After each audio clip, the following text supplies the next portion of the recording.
చర్చిలు మూసేశారు, బైబిళ్ళు లాగేసుకున్నారు, ప్రభుత్వం ఒత్తిడి చాలా ఉంది. అయినా కూడా చైనాలో క్రైస్తవుల సంఖ్య రోజురోజుకి పెరిగిపోతుంది. ప్రపంచంలో క్రైస్తవులను నియంత్రించే దేశాల్లో చైనా ఒకటి అని మనం విన్నాం. కానీ ఇప్పుడు ఒక ఆశ్చర్యమైన మాట వినిపిస్తుంది. 2030 నాటికి చైనా ప్రపంచంలోనే అత్యధిక క్రైస్తవులు ఉన్న దేశంగా మారొచ్చంటున్నారు. ఇది ఎలా సాధ్యం? ఎందుకంటే సత్యాన్ని జైలుగోడలతో ఆపాలన్నా ఆపలేరు, భయంతో నొక్కాలన్నా నొక్కలేరు. వీళ్ళు ఎంత ఆపుతున్నా, ఎంత నొక్కుతున్నా వాళ్ళకే తెలియకుండా చాలామంది తమ ఇళ్లల్లో రహస్యంగా ప్రార్థిస్తున్నారు. ఎంతోమంది బైబిళ్ళు చదువుతున్నారు.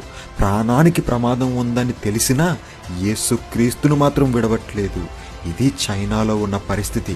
ఇది మనకు ఒక విషయం చెప్తుంది. యేసుక్రీస్తు రాజ్యం బలవంతంగా కాదు, విశ్వాసంతో పెరుగుతుంది. ఈ వీడియో ప్రతి ఒక్కరిని ఒక ప్రశ్న అడుగుతుంది. అసలు స్వేచ్ఛ లేని చైనా దేశంలో విశ్వాసులు అంత బలపడుతుంటే స్వేచ్ఛ ఉన్న మన దేశంలో విశ్వాసులు ఎలా బలపడుతున్నారు? ఒక్కసారి ఆలోచించండి. మీ విశ్వాసాన్ని బలపరుచుకోండి. ఈ విషయం మీ హృదయాన్ని తాకితే ఒక లైక్ చేయండి.